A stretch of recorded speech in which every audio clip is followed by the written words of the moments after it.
حدیث نمبر 5.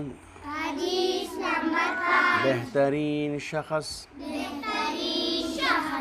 قال رسول الله صلى الله عليه وسلم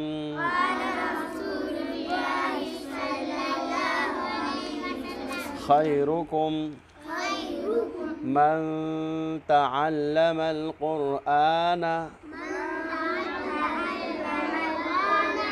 وعلمه.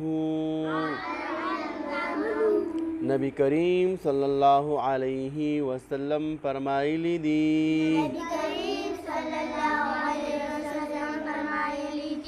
پتاسو کی غورکس هغه دی قرآن زده کړي او نور ته بیا وښيي.